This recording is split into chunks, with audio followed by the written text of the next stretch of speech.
Good evening, everybody. Welcome to another episode of the Akedika show.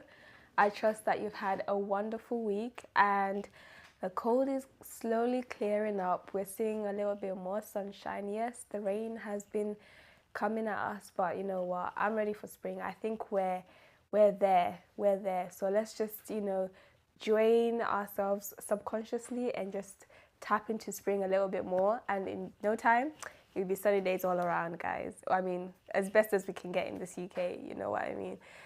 But how has your week been? Let me know how your week has been in the chat or in the comment section. I genuinely want to know. That's why I'm asking.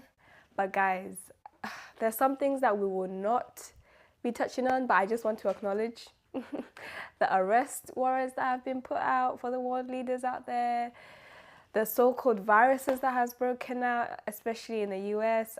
We're not paying it no mind. If we don't pay attention, it's just gonna go away, right? Like the amount of times I've seen this breaking news, and the fact that you guys refuse to acknowledge that it's happening, I'm wondering, have you seen this, or is this you guys just blocking it out because you were so traumatized by coronavirus that you refuse to accept that another virus is potentially in our midst? But yeah, I'm not here for it. We are not accepting it. Stay safe, y'all. Watch what you're eating and, take care of yourselves. But that's that. We'll pack that up, put it in a box and put it away in a drawer, and hopefully not have to revisit it, because it's just something that has come and gone without any much effect, too much, it's not going to cause too much wreckage on its way out either. So we'll just keep it pushing, guys. Keep it pushing, keep it in good spirits, and focus our attention on the things that we want to see, the changes that we want to see, rather than adding on problems on what's already very messy, very messy. But guys, something that I want to talk about today is concerning the women, but I think this is very relevant subject to the men, and I'll say why so in a moment. So birth control, contraception offered to women can be very harmful. Well, yeah, we know this. But for a very long time, especially as a young girl, when you're first, I never realized some people were put on birth control by their parents from a relatively young age. And as you get older and you start to understand the harm that contraception can have on a woman's body, and the imbalances it can cause in our hormones and our body overall, you would not give that to your child. You wouldn't even take it yourself. So here's a video I quickly want to share. I do want to say, disclaimer, it's from TikTok. However, I did review the information in the video, and it's all very much, relevant and true, and supported by research and studies. So, but I do want to say, guys, not everything you see on TikTok is true, but I do want to say that this is credible information. So let's just hear him out, what he has to say. Significant structural changes in their brain in regions that are associated with memory and emotional processing. And it only gets worse the earlier that you start taking the birth control. The research shows that there are structural changes to the mood centers of the brain that can relate to an increase in anxiety, an increase in bipolar, and an increase in depression. They just did a functional MRI. They looked at 1,000 brains of birth control and 1,000 brains that are not on birth control. They saw the differences. Right, he focused very much on the effects on the brain, and that's something that I also wanted to touch on, because as a young girl, if you're developing and you're taking something that is causing hormonal imbalance and imbalance in your brain as well, and you grow up on that for many years, you might not even know the difference. And research also suggests that there's correlation to, apparently small risks of cancer in women who will take birth control, but apparently those risks tend to go away shortly after the woman is no longer on birth control. But I'm just like, why do we as women even have to put ourselves in these positions in the first place?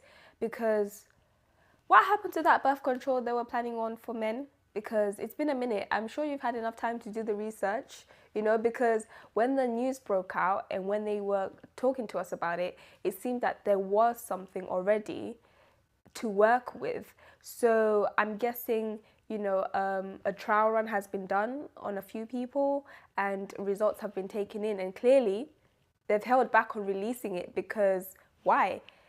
Contraception is not the kind of thing that you just want to roll out because of how it affects people.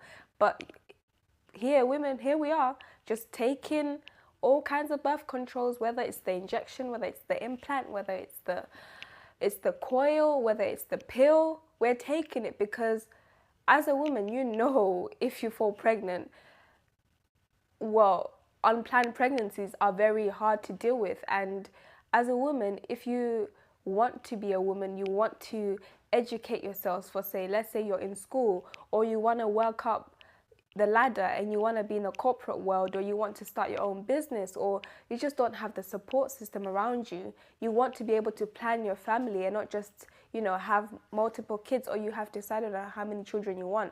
Yes, as women, people think, oh, you're on birth control because you want to. Personally, I don't feel like I have a choice as a woman. It's either I take the birth control, mess my hormones a little bit, maybe not function at my best mentally, and not even know the difference of how I function on birth control or when I'm not on birth control, rather than have a lot of unplanned pregnancies that I genuinely personally am not ready for or don't even personally want in my life. So it's a very tricky one for me. It's not tricky, it's very straightforward. Birth control is harmful for women. Women don't have a choice. They feel like they need to take it because it's the only way they can have some sort of control over their life. However, men can do more. Women, let me know in the comment section. Men can definitely do more when it comes to these kind of things. It's not solely on women to deal with prevention of pregnancies. Men should be able to also take up their part when it comes to dealing with not wanting to reproduce, or at the moment or in their time, or whether they choose not to have kids. Because at the end of the day, we do know that when it comes to children are their mother's responsibility at the end of the day. Like, there are some amazing dads out there, hands-on dads, talking from personal experience. However, it's just a completely different reality for women. When you are a mother, it's a completely different reality. So I don't know, what can we do?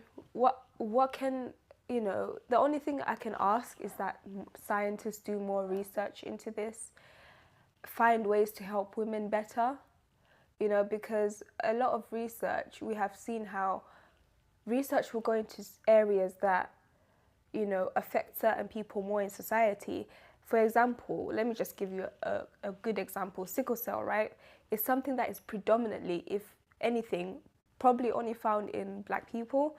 And research in sickle cell is, when you think about how serious of a disease and how common it is, there's not much research put into it. There's not a lot of, money or funding put towards it because it affects a minority in society. It affects people who, for the longest, have been discriminated against. So why on earth would a lot of effort be put into researching something that affects a minority who essentially the bigger organizations probably don't even care about very much? Bringing this back to women, for the longest, we were, the gender in society that we've had to fight for our place and fight for equality. And, we were given equality, but I say it came with a lot of a baggage. The equality cost us a lot. It cost us our mental health, it costs us our physical health, it costs us our, as a woman, you have to really put up with a lot to be a woman in this day and age. And contraception, as small and minor as it may seem, is one of those things that we have to deal with as women, because you're constantly talking to your friends and asking each other for advice. What contraception are you on? How has it worked for you? How has it affected you? And a lot of women deal with the weight, struggling to either gain the weight or lose the weight as a result of the contraception that they're on. A lot of women have even been affected. Their fertility has been affected as a result of being on contraception for a majority of their life, or whether it was a bad situation that's gone wrong, especially in the incidence of such things as the coil. I have my own personal horror story when it comes to the coil, and I've shared it with, close family and friends. But I'm actually happy to share it because it's something that I'll never forget. So I went ahead and got the coil because I believed it was a good form of, I put it in, don't have to deal with it, because I'm quite forgetful, especially when it comes to things like taking a pill every day. And I went for that option because when it was told to me, it sounded like the best option for me, because I hate needles. I don't want something in my arm. The idea of having something that can feel my arm it just made my skin crawl. So that was not even an option. So yeah, I went for the coil because I believed it was the best option for me. Lo and behold, a year in, with something that I'm supposedly supposed to keep in my body for 5 years, I believe, ranging between 2 to 5 years. Within a year of having it in, I just remember experiencing severe back pains. And the back pains started as, if I move in this position, the back pain stops. So at first I didn't even connect the two. I didn't think that one was a result of the other. And I found ways to manage my pain and deal with my pain, not realizing it was actually being caused by the coil. And eventually, when I realized and connected the two, I went to the emergency and I asked them to help me remove the coil. Why are these people refusing? Please, I come to you as a patient and I'm telling you what's wrong with me because I know my body. They refused to help me because they believed that I was essentially wasting money, because that coil was supposed to be in my body for another 3-5 years, and if I was wasting resources essentially if I was to remove that coil. And I'm like, yeah, I'm not about to lose a nerve in my leg because you believe I'm wasting resources. And it could have gone very ugly, but I'm a persistent person. I fought for myself, and the doctor who did eventually listen to me and deal with my case was like, he actually congratulated me and said, you know what, well done for fighting for yourself, because a lot of women in your situation might have walked away and ended up with some irreversible damage, whereas you were persistent and you stood up for yourself and you fought for yourself. But that should not be the case. It should not be the case, guys. We should not be endangered that much in any way, shape, or form just because we want to be able to plan our lives and decide when we have children, how we have children, and who we have children with. So, very simple. Let me know, guys, in the comment section, in the chat. Comment section, chat room. Let me know what you think. Let me know your thoughts or any personal experiences you want to share. Or if you're a woman and you believe that contraception is a blessing from God himself and we should just be grateful for it and keep it pushing, let me know too. But moving on, guys, on to our next story. So TikTok, I believe I spoke about TikTok not long ago, but it's come back again. It's come back into our radar again. So hi Suzanne, is anybody else online? I saw some comments at the beginning of the chat. That was like roughly 13 minutes ago. Are you still with us on the chat? Let me know in the comment section.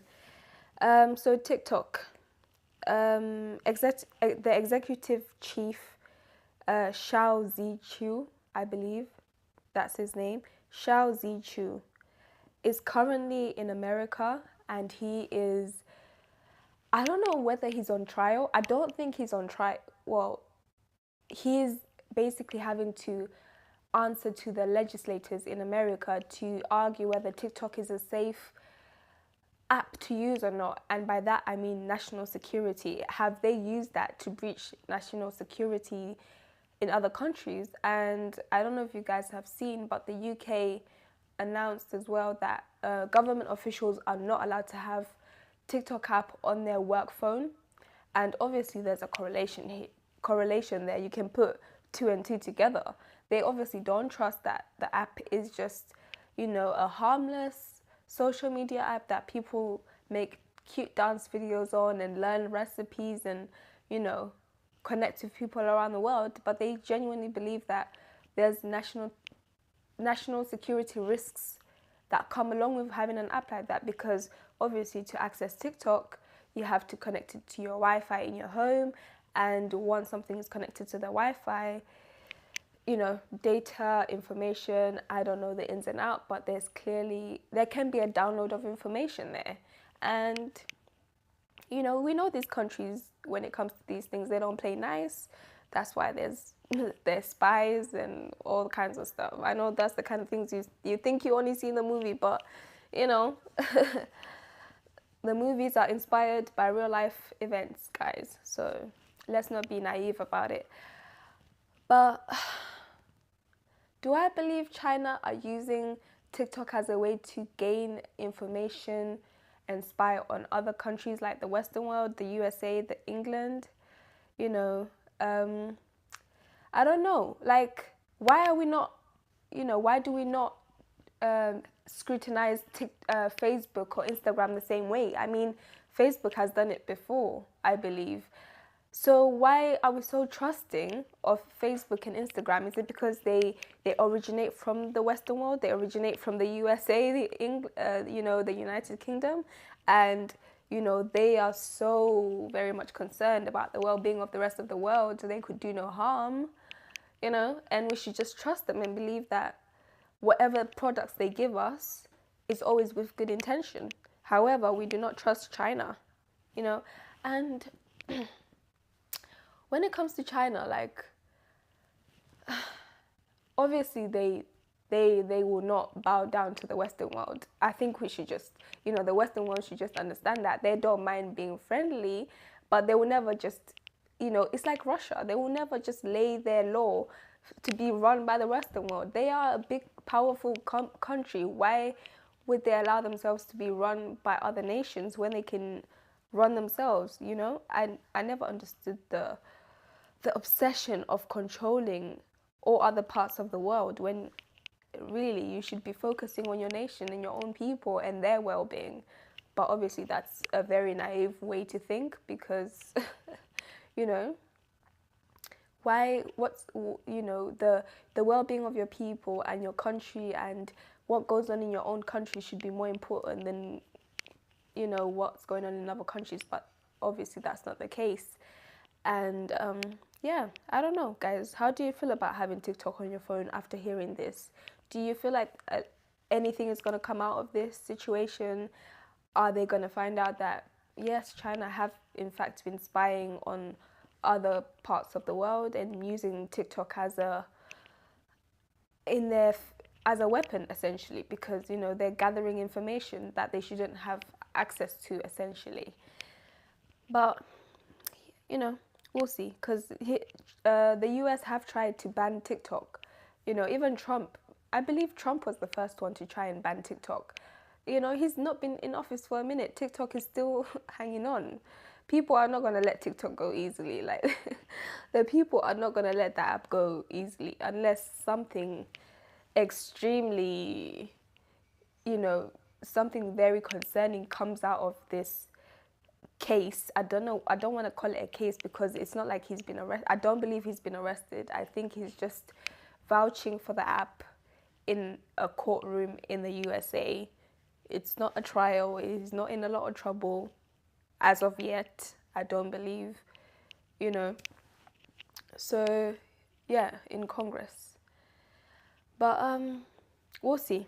We'll find out soon enough whether our beloved TikTok is a harmful app, or if it's just another app, social media app that we can continue to enjoy without too much concern or worry.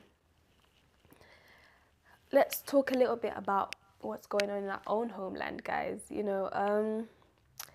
Let me just show you guys quickly a video of our beloved MP talking here. And the last point, Not Prime Minister, MP, yes he is. He's an MP, isn't he? I want to make is the appalling strategy this government has of divide and rule. Divide and rule against the poorest and most vulnerable people on this planet. The National Health Service does all it can.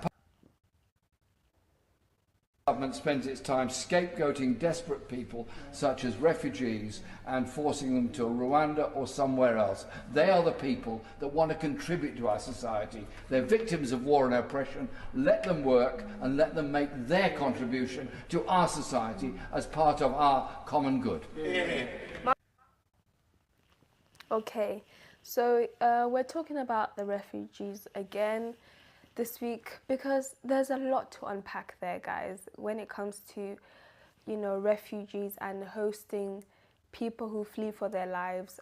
I believe the subject is very much, you know, I recently watched a episode. I can't remember where I watched it, but you know, somebody was saying how immigrants is just another word of saying people who are not wanted. It's just another way of it's a nice way of referring to people as coloreds or blacks or, you know, Asians or, you know, other people you don't want in your country, essentially. And I was like, you know what, that is kind of true, because if you genuinely believe these are people just like you and they deserve to have a life where they are safe, where they can work for themselves and provide for themselves and live a decent life, then you would never have a problem with refugees. But where does the discrimination come in? It's the cultural barriers, it's the ideologies and, you know, long pre-existing notions that we have of other races and other people, and the discrimination and prejudice that we have towards other people. And can you imagine, you flee your country and you come to the UK, and you know what, a lot of refugees that I've personally had an encounter with a young boy who fled from a war zone, and he came to the UK, and you know what, that £5.85 it is now. I believe it's been lower than that in the previous years. This is the highest I've seen it anyway. He was so grateful for that money because, you know, for him that was such an incredible thing. But the longer he lived in the UK, and obviously your needs rise because there's still a lot, your weekly shopping and everything, other responsibilities that they may have, you know, you quickly come to realize that's actually not a lot of money for someone to survive, you know, on a daily basis, because just that £5 alone could be transport money. So that day you have to decide whether you're going to eat or whether you're going to be able to get from the library or go and be able to consult with your solicitor, because can you afford that trip that day or not? And why are refugees not allowed to work? I don't know. Do you feel like it's a good idea if refugees were allowed to work or not? Because do you feel like the country would benefit from that, or do you feel like it's a slippery slope? Like, what is there not to trust if refugees were to work? Because essentially they would be contributing to the economy, right? They would be paying some kind of tax as well. So what do you guys think? Do you think refugees should be allowed to work, or do you believe that they should remain refugees and, you know, live on what they're given and await the time period of their case being, you know, being assessed whether they're allowed to remain in the country or not? I don't know, because I know a lot of people who have suffered from depression as a result of being a refugee, and even people who, you know, you're housed, the housing conditions, they're not that great, and you tend to be isolated, or you're with other people who are also refugees, but then there's a lot of language barriers because everybody around you might not essentially necessarily speak English. So even your interactions are limited, you know, essentially. And then just the mental and the emotional,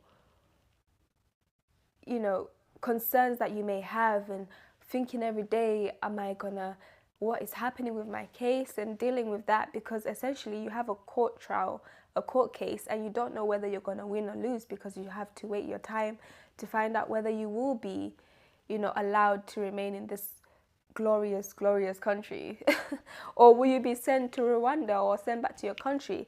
And why Rwanda? Like, of all the countries in Africa, I have no problem about, being able to relocate people if you can't keep them in your country. But of all the countries in Africa to go and pick out, why Rwanda? Because Rwanda itself faces its own conflict. We're not going to forget about the Rwandan genocide at the borderline of Rwanda and Congo. That is still very much happening till this day. People are suffering as a result of that war and continued feud that goes on there, that is essentially being enabled by the Western world. Why would you send refugees to Rwanda? Like, why was that the first option?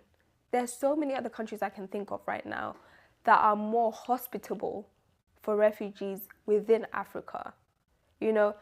For example, Ghana, for example, Tanzania.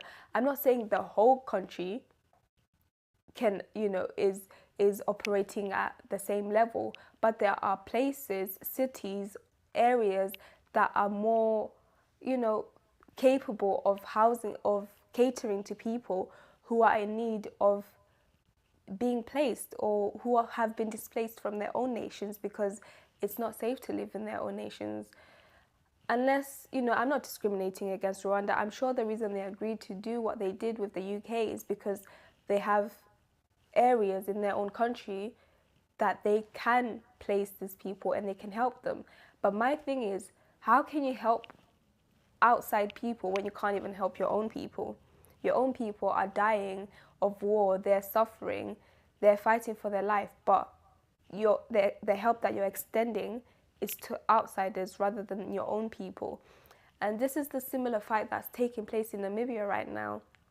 Instead of celebrating Independence Day 2 days ago, the youth were protesting unemployment because they felt like, what is there to celebrate? We're unemployed, we can't get jobs, whether we went to university or not, whether we got out of school and went straight into work, there's just no jobs. And they feel like there's nothing to celebrate. They can't celebrate freedom that they can't experience. And even though they went about it the right way, they put in a report, they notified authorities that the protest was going to be taking place, arrests were made of young activists, political activists were made, and people are advocating for them at the moment and fighting for their release. But this is just the sad truth the sad reality of young people feeling very hopeless and not feeling very enthusiastic about their experience, especially as a young person. When you can see your country is not doing all it can do to give you the best. But guys, we'll put a pin on that one. That is something that I want to further explore in future episodes, and we can dive deeper. Gosh, the English has just left my mouth. Dive deeper into that conversation in future episodes. But for now, have a lovely evening, guys, and thank you so much for joining me. I hope that you were able to, get some insight into what's going on around the world and just, have a few questions answered or start asking more questions as well for yourself. But for now, have a lovely evening, guys, and we'll see you next time.